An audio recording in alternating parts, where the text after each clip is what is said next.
बच्चों, आज हम ईवीएस का जो आपको बताए थे कैसे कहानी पढ़ना है वो हम पढ़ेंगे यहाँ पे। तो पहला चैप्टर आपका ये रहा, पार्ट 1 ईवीएस का। चलो चले स्कूल। अब कुछ बच्चों से मिले और देखें कैसे कैसे ये बच्चे स्कूल पहुंचते हैं। चलो करके देखें। देखो, ये बांस से बना हुआ पुल है, असम का है। और वहां से बच्चे स्कूल जाने के लिए, देखो कितने स्कूल जाने के लिए इच्छुक हैं, ये जाने के लिए पार कर रहे हैं। तो यहाँ पर इसकी कहानी छोटी सी लिखी हुई है, पहले इसको पढ़ लेते हैं इसको। हमारे यहाँ बारिश बहुत होती है, कभी कभी तो चारों तरफ घुटनों तक पानी भर जाता है। फिर भी हम स्कूल जाने से नहीं रुकते। एक हाथ में किताबें उठाते हैं और दूसरे हाथ में बांस को पकड़ते हैं। हम जल्दी जल्दी बांस और रस्सी से बना पुल पार कर जाते हैं। यहाँ पर बोल रहा है आपको कि चलो करके देखें। कुछ ईंटें लो, इन्हें किसी खुली जगह पर सीधी लाइन में रखो, जैसे चित्र में दिखाया गया है। अब इन पर चलने की कोशिश करो। क्या यह आसान लगा? सीधा रखा हुआ उसको इधर उधर करके चलने पर आसान लगा आपको? अपनी टीचर की मदद से 4-5 बांसों को बांध कर एक छोटा सा पुल बनाओ। ठीक है, उस पर चलकर देखो तुम्हें कैसा लगा। गिरे तो नहीं? कई बार चलोगे तो आसान लगेगा, आसान लगने लगेगा। जूते या चप्पल पहनकर पुल पर चलना ज्यादा आसान होगा या नंगे पैर? यदि होगा तो क्यों होगा? जो घुमा होगा उसको पता होगा। अब देखो, ये ट्रॉली होता है, जो पहाड़ी इलाके में बच्चे होते हैं ना पढ़ने के लिए, ऐसे ही ट्रॉली में बेचारे बैठ के जाते हैं। जैसे लद्दाख हो गया, कहाँ पर? ये जम्मू कश्मीर के पास। ट्रॉली से कैसे जाते हैं स्कूल? पहुंचने के लिए हमें रोज नदी पार करनी होती है, खूब चौड़ी और गहरी नदी। नदी के पार जाती हुई मजबूत लोहे की रस्सी होती है। यह दोनों तरफ से भारी पत्थरों या पेड़ों से कस कर बंधी रहती है। ट्रॉली यानी कि लकड़ी से बना झूला है एक ये। पुल पुली की मदद से इस रस्सी पर सरकती है। हम 4-5 बच्चे एक साथ ट्रॉली में बैठ जाते हैं और पहुंच जाते हैं नदी के उस पार। देख लो, आपको घर से कहा जाएगा कि बच्चों चलो पढ़ने नहीं जाओगे, लेकिन देखो इन बच्चों को इतने कठिन परिश्रम करके भी पढ़ने जाते हैं, क्योंकि इनको पढ़ने का बहुत मन करता है, बहुत शौक करता है पढ़ने। फिर आगे बोल रहा है करके देखो आप। चित्र 1 और 2 में देखो, कच्चे कुएं में बाल्टी खींच रहे हैं। क्या दोनों चित्रों में अंतर बता सकते हो? इन दोनों में किस तरह से खींचना आसान होगा, पुली के साथ या बिना पुली के? अब ये जैसे इस पहले वाले चित्र में क्या कर रहा है, आपको बता दें कि ये इसको खींच रहा है, ठीक है। और ऐसे ही मतलब कि लगाकर रस्सी में बांध कर खींच लिया। और यहाँ पर एक पुली लगा हुआ है, ये वाला चीज जो है यहाँ पर लगा है, ये वाला यहाँ पर पुली लगा हुआ है। देखिए आपको इससे दिखा देते हैं। ये वाला चीज है ना, यहाँ पर तो पुली लगा हुआ है और ये खींच रहा है। और ये क्या कर रहे हैं साहब? ये डायरेक्टली खींच रहे हैं। दोनों में से आसान कौन होगा काम करना? ये क्या है कि गोल, इसको खींचने पर गोल गोल घूमता है, ठीक है। तो पहला होगा कि दूसरा होगा? अपने आसपास देखो, तुम कहाँ कहाँ पुली का प्रयोग देखते हो, यानी उसको उसी को पुली कहते हैं जो गोल वाला है। उनकी सूची बनाओ, कहाँ कहाँ तुम यूज करते देखे हो लोगों को, उसका सूची आपको बनाना है। तुम कभी चरखी या खाली धागे की रील से पुली बनाकर कुछ सामान उठाने की कोशिश करो। ये उठाने की कोशिश कर रही है। सीमेंट का पुल, ये रहा सीमेंट वाला पुल। हमें भी कई बार कई जगह पानी पार करना पड़ता है, तब हम भी पुल से जाते हैं। ये सीमेंट, ईंटों और लोहे के सरियों से बने होते हैं। देखो, पुल पर चढ़ने उतरने के लिए सीढ़ियां भी हैं, है ना, इस तरीके से। यह पुल बांस के बने पुल से किस तरह अलग है, इसके बारे में लिखना है। अंदाज लगाओ, इस पुल को एक समय पर कितने लोग पार कर सकते हैं, ये बताना है। तुमने देखा कि कैसे बच्चे अलग अलग पुलों की मदद से ऊबड़ खाबड़ रास्ते और नदियों को पार करके स्कूल पहुंचते हैं। अगर तुम्हें मौका मिले, तुम कौन से पुल से जाना चाहोगे और क्यों? स्कूल जाने के लिए क्या तुम भी कोई पुल पार कर सकते हो? वह पुल कैसा दिखाई देता है, उसका चित्र बनाओ। अपने दादा दादी से पता करो कि उनके बचपन के समय में पुल कैसे होते थे। ठीक है? अपने आसपास किसी पुल या पुलिया को देखो और उसके बारे में कुछ बातें पता करो। वह कहाँ बना है? पानी पर, सड़क पर, पहाड़ों के बीच या कहीं और? पुल को कौन कौन पार करता है?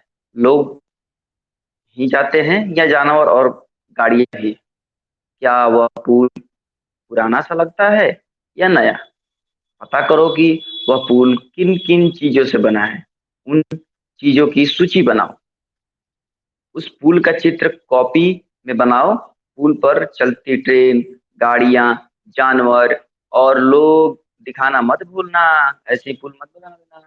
पुल से जाने वाले सभी लोगों को बना कर दिखाना है आपको। सोचो, अगर वह पुल नहीं होता तो क्या क्या परेशानी होती। कुछ अन्य तरीके देखें जिनसे बच्चे स्कूल पहुंचते हैं।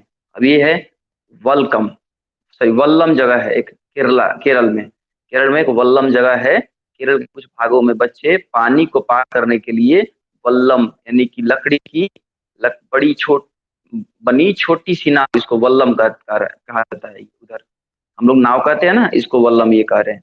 केरल में जगह है एक, सॉरी केरल जगह है, और जहाँ पे वल्लम इसको कहते हैं, जो ये छोटी सी नाव है, में बैठकर स्कूल तक पहुंचते हैं। इसको पार करते, इसी बैठ करके बच्चे पार करते हैं और फिर स्कूल को पहुंचते हैं। ठीक है?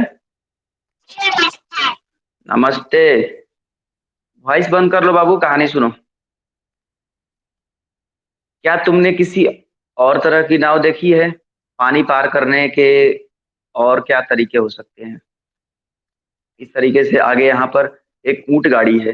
राजस्थान है, हम रेगिस्तान में रहते हैं। हमारे यहाँ दूर दूर तक रेत की नजर, दूर दूर तक रेत ही नजर आती है। दिन में तो रेत खूब तपती है।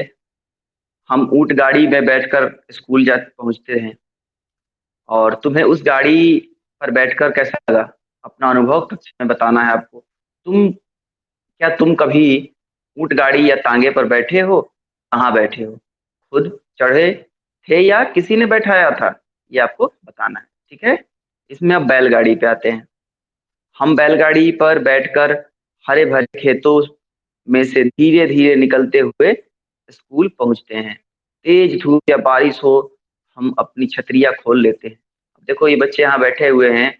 अब इनके देखो यहाँ पर कोई इसमें मतलब कि छतरी नहीं है। बच्चे अपने खुद से ही अपना छाता लेकर के जा रहे हैं। तो स्कूल जाने का इतना शौक है। मैदानी इलाके का एक गांव है, गांव से कैसे कितना दूर तक बैलगाड़ी से बैठ कर जा रहे हैं। तो ऐसे आप भी देख सकते हैं कि मतलब अभी बहुत सारे हम चीज रास्ता देखे कि कैसे कैसे हम स्कूल जाने के लिए बच्चे अपना प्रयास कर रहे हैं। क्या तुम्हारे यहाँ भी बैलगाड़ियां होती हैं? बताना है। यदि है तो बताओ। क्या उसमें छत होती है? नहीं तो भी, यदि होती है तो बताओ। उसके पहिए कैसे होते हैं? बैलगाड़ी का चित्र कॉपी में बनाओ। अब देखो यहाँ पे बच्चियां गांव में स्कूल जा रही हैं साइकिल की सवारी करके। हम लंबे रास्तों पर साइकिल चलाकर स्कूल जाते हैं। पहले तो स्कूल दूर होने के कारण कई लड़कियां स्कूल जा ही नहीं पाती थी। पर अब 7-8 लड़कियों की टोली मुश्किल रास्तों को भी पार कर जाती हैं। अब गांव में जो ये बच्चियां हैं, ये गांव में बहुत दूर दूर से और बहुत दूर दूर तक चली जाती है पढ़ने के लिए साइकिल से। तो अभी तक हमने बहुत सारा तरीका देखा, नाव से, पत्थर पत्थर के पुल से, पहाड़ों से किस तरीके से बच्चे पार कर रहे हैं, लकड़ी के पुल से कैसे पार कर रहे हैं। तो अभी फिर साइकिल से भी बच्चे कैसे जा रहे हैं, बैलगाड़ी से कैसे जा रहे हैं। वैसे ही बहुत सारी चीजों से हमें पार करते हुए देखना है। यहाँ पे तुम्हारे स्कूल में कितने बच्चे साइकिल से आते हैं, ये बताना है आपको। क्या तुम्हें साइकिल चलानी आती है? यदि हाँ तो किससे सीखी थी, ये बताओ। और अब देखो यहाँ पर ये है जुगाड़। इसको हम जुगाड़ कहते हैं। देखिए मोटरसाइकिल है, इसमें ये मोटर लगा दिए हैं, इसमें ऐसे बैठने के लिए बना दिए हैं, पीछे एक डब्बा बना दिया है, इसमें बच्चे बैठे हुए हैं। हमारी गाड़ी का नाम जुगाड़ है। यह फटफट करती हुई चलती है है ना शानदार। आगे से देखो तो मोटर बाइक की तरह दिखाई देती है, पर पीछे से लकड़ी के फट्टों से बनी बनी है। तो इसको आपको देखना है, ठीक है। क्या तुम्हारे इलाके में भी इस तरह की गाड़ी होती है? बताओ, तुम्हारे यहाँ इसे क्या कहते हैं? यदि होती है तो तुम ऐसी गाड़ी में बैठना पसंद करोगे? करोगे तो बताओ क्यों। क्या तुम बता सकते हो इसे जुगाड़ क्यों कहते हैं? जुगाड़ पुराने बचे सामान के इस्तेमाल से बनता है। तुम भी कुछ चीजों के जुगाड़ से कोई नई चीज बनाओ। सोचो, क्या ऐसी कोई जगह है जहां इनमें से कोई भी गाड़ी नहीं पहुंच सकती है? हाँ, ऐसी जगहें भी है। अब बताना है आपको कौन सी जगह है। अब देखो, जंगल से जाते बच्चे, देखो यहाँ पे कोई गाड़ी कोई चीज नहीं पहुंच सकता है। स्कूल पहुंचने के लिए बच्चे क्या कर रहे हैं? जंगल के रास्ते से भटकते हुए धीरे धीरे धीरे धीरे अब चले जाएंगे स्कूल। स्कूल पहुंचने के लिए हमें घने जंगल से निकलना पड़ता है। कहीं कहीं जंगल इतना घना होता है कि दिनों में भी रात जैसा लगता है। उस सन्नाटे में कई पक्षियों और जानवरों की आवाज सुनाई देती है। समझो कितना डर लगता होगा, फिर भी ये बच्चे, छोटे छोटे बच्चे चले जाते हैं पढ़ने के लिए। क्या तुम कभी घने जंगल या ऐसी किसी जगह से गुजरे हो? गुजरे तो बताओ कहाँ पे। अपने अनुभव के बारे में कॉपी में लिखो। क्या तुम कुछ पक्षियों को उनकी आवाजों से पहचान सकते हो? कितनों की आवाज खुद निकाल सकते हो? ये आवाज तुम खुद निकाल के तुम्हें देखना है। बर्फ पर चलते बच्चे, अब देखो ये बर्फ से भी पार करते, जैसे जम्मू कश्मीर वाला इलाका हो जहाँ बर्फ बहुत ज्यादा गिरते हैं, उधर से बच्चे बर्फ के रास्ते से भी पहुंचते हैं। कहाँ पे? उत्तर की पहाड़ी जो है, उत्तर दिशा में, जैसे उत्तर में हमारा क्या आता है, जम्मू कश्मीर, उत्तराखंड, ये सब इलाका जो है बहुत ज्यादा ठंडा है, हमेशा बर्फ पड़ता है।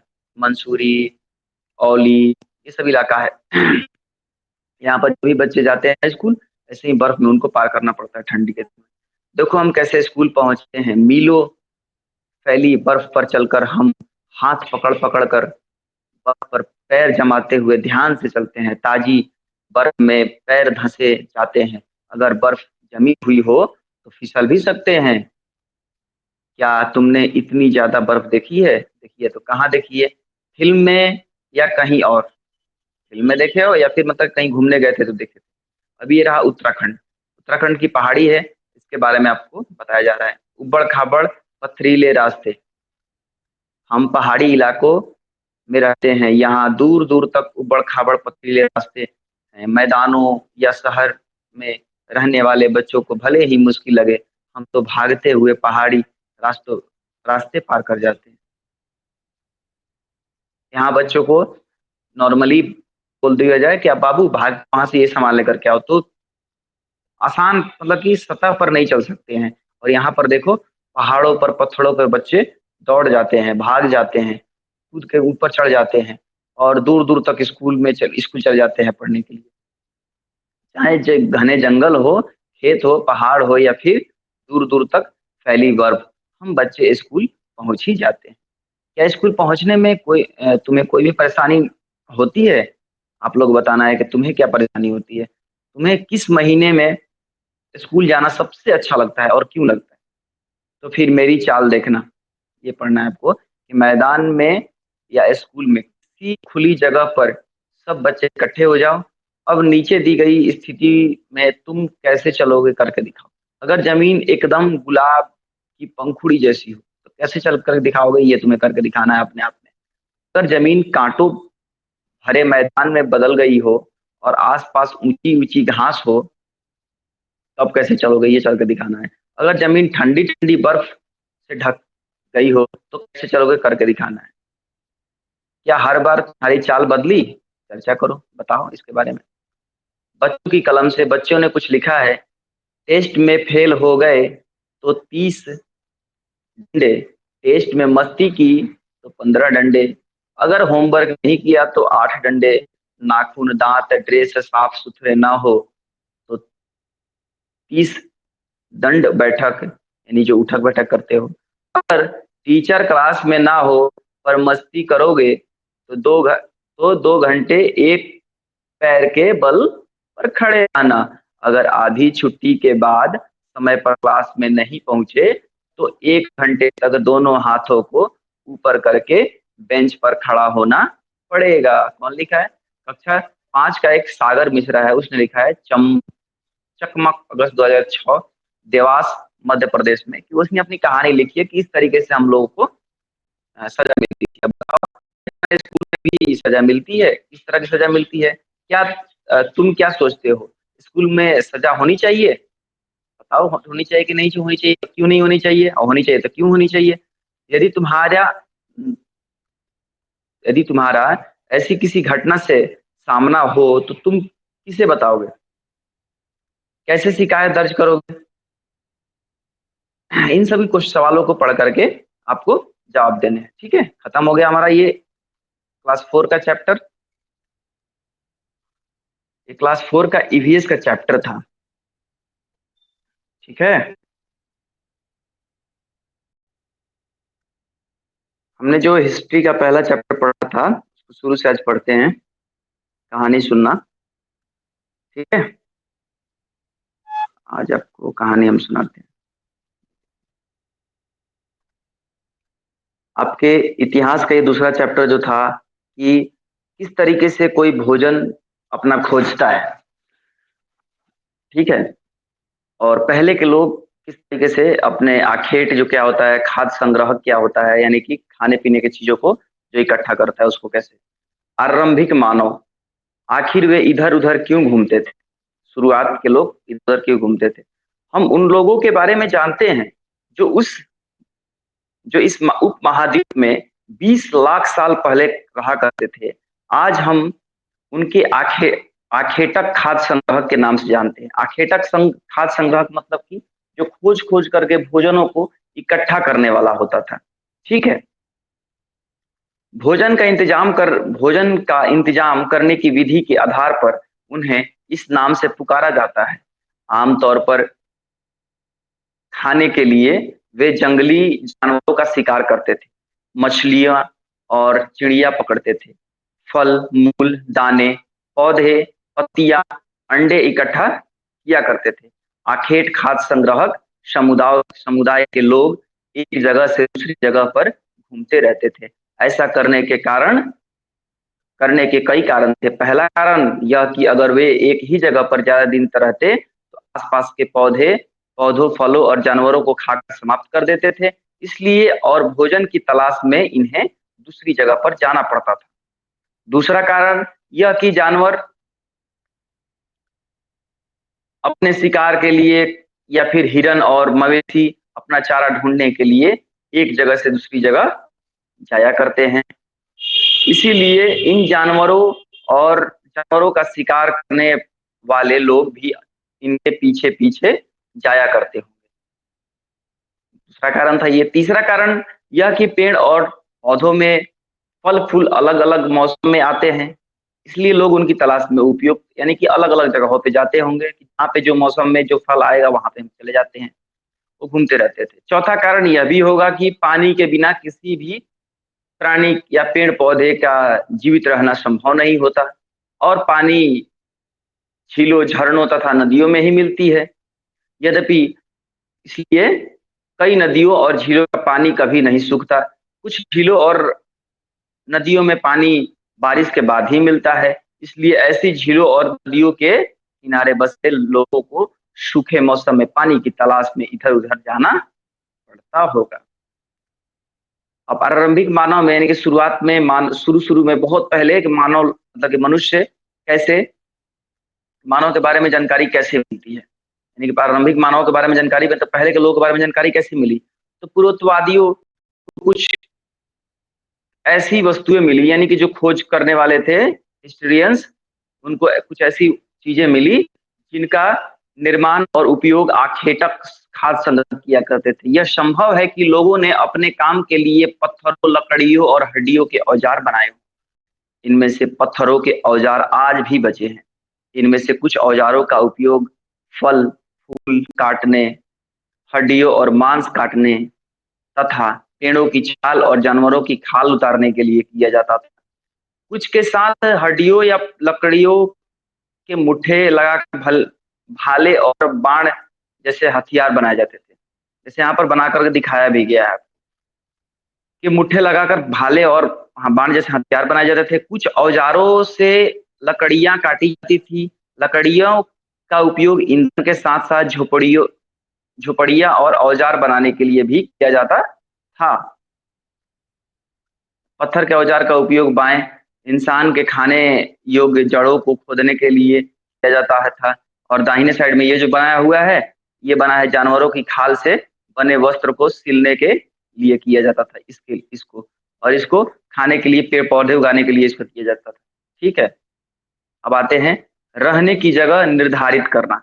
मानचित्र 2 देखिए और 2 में बताया गया है कि लाल त्रिकोण वाले स्थान जो पुरास्थल हैं, जहां पर आखेट खाद्य संग्रहों के होने के प्रमाण मिलते हैं, यानी कि सबूत मिलता है कि यहाँ यहाँ जैसे लाल लाल जो दिखा रहा है ना, ये लाल भीमबेटका और कुशंगी, कुरनूल गुफाएं, ये सब क्या है, यहाँ पर लोग पहले रहते थे। इन जगहों पे उनका जो खाद्य संग्रह थे, उनका एक कुछ ना कुछ उनका जो प्रूफ मिला है, उस प्रूफ को दिखाया गया है।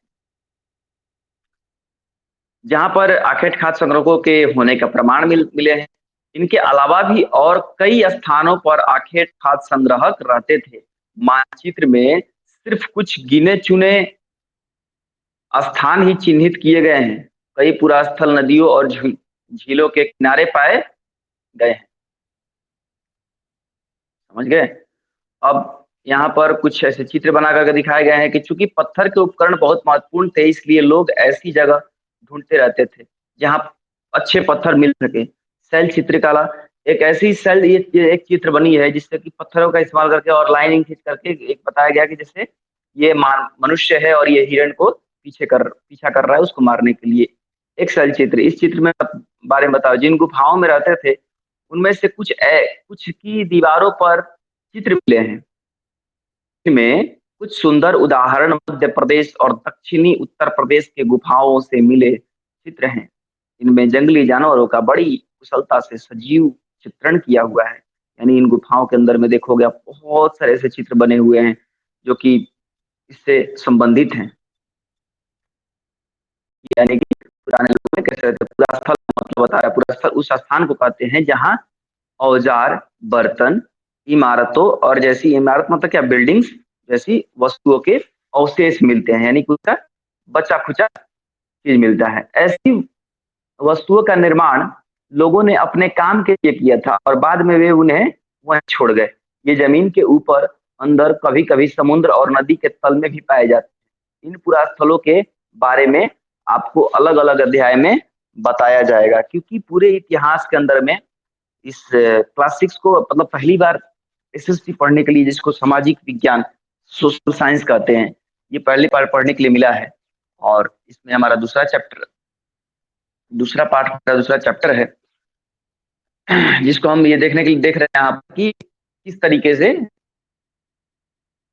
लोग एक दूसरे मतलब किस तरीके से पहले के लोग रहते थे और एक दूसरे से मदद करते हुए अपने आप को, अपने जीवन को यापन को यहाँ तक बढ़ा करके लेकर के आए।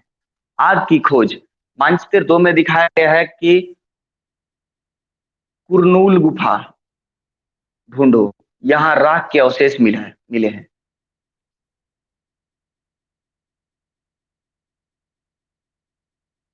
ये देखो,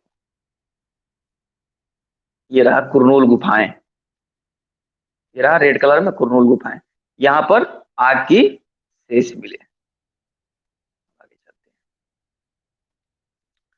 यहाँ राख के अवशेष मिले हैं। इसका मतलब यह कि आरंभिक लोग आग जलाना सीख गए थे, यानी कि शुरू शुरू लोग आग जलाना सीख गए थे। कैसे? आग का इस्तेमाल कई कार्यों के लिए किया गया हो, जैसे कि प्रकाश के लिए, मांस को भूनने के लिए, यानी कि उसको पकाने के लिए, खाने जब खाना खाएगा तो पकाएगा ना मांस को, कोई के लिए, खतरनाक जानवरों को दूर भगाने के लिए, आग से दिखाकर जानवर भाग जाते हैं। आज हम आग का उपयोग इसलिए करते हैं, तो इसलिए हम खाना वाना बनाने के लिए करते हैं। नाम और तिथियां, कुछ पुराने नाम आपको मिलते हैं यहाँ पर जो आपको देखने के लिए मिलता है। कि हम जिस काल के बारे में पढ़ रहे हैं, पुरोक्तवादियों ने उनके बड़े बड़े नाम रखे हैं। आरंभिक काल को वे पूरा पाषाण काल कहते हैं, पूरा पाषाण काल, यानी कि बहुत पहले का यानी यह शब्द, यह दो शब्दों पूरा यानी कि प्राचीन और पाषाण यानी कि पत्थर से बना, यह नाम यानी कि प्राचीन पत्थरों का काल, ऐसा समय, यह नाम पुरास्थलों से पत्थर के औजारों के महत्व को बताता है। पूरा पाषाण काल 20 लाख साल पहले 12,000 साल पहले के दौरान माना जाता है। इस काल को भी 3 भागों में विभाजित किया गया है। पहला आरंभिक, दूसरा काल जो हो गया मध्य, एवं तीसरा जो है हम उत्तर। पूरा पाषाण युग यानी कि बहुत प्राचीन काल को 3 भाग में बांट दिया गया। पहला आरंभिक, दूसरा यानी कि शुरुआत वाला, दूसरा हो गया मध्य, और तीसरा हो गया उत्तर यानी कि अंतिम वाला।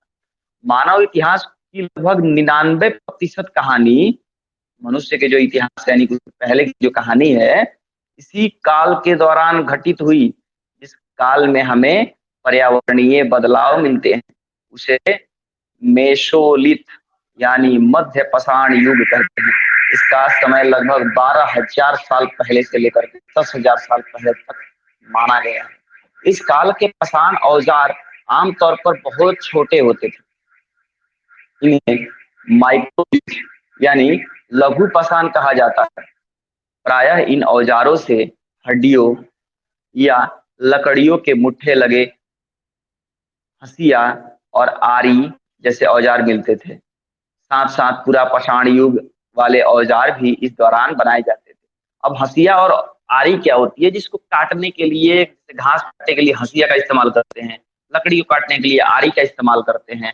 इन सब चीजों को यहाँ बताया गया है। अगले युग की शुरुआत लगभग 10,000 साल पहले से होती है। इसे नवपाषाण युग कहा जाता है। नवपाषाण का क्या मतलब होगा? हमने कुछ स्थानों के नाम दिए। अगले अध्याय में तुम्हें ऐसे अनेक नाम मिलेंगे। अक्सर हम पुराने स्थानों के लिए उन नामों का प्रयोग करते हैं जो आज प्रचलित हैं, क्योंकि हमें ज्ञात नहीं कि उस काल में उनके क्या नाम रहे होंगे।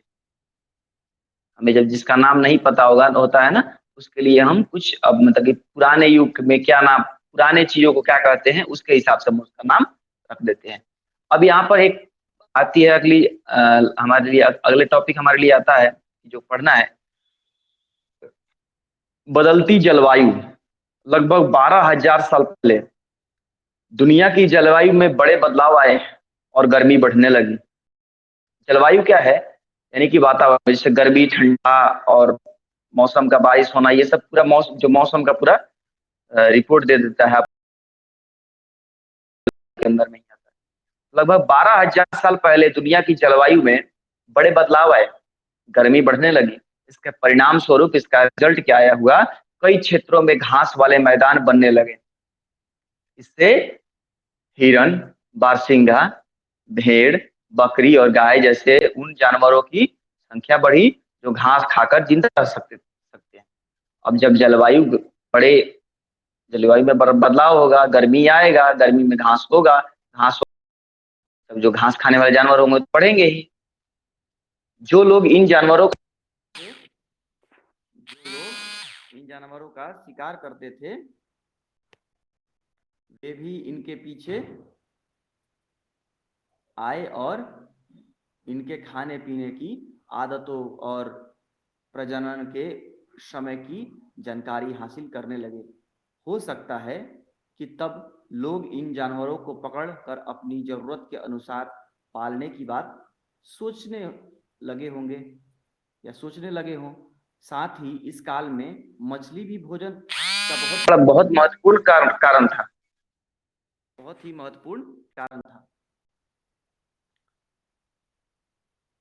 साथ ही यहाँ पर मछली को ज़्यादा इस्तेमाल किया जाता था। खेती और पशुपालन की शुरुआत, ये जो चीज़ है इसको हम आज पढ़ लें, कल पढ़ेंगे, इसको कल पढ़ेंगे, ठीक है। अब इसको यहाँ से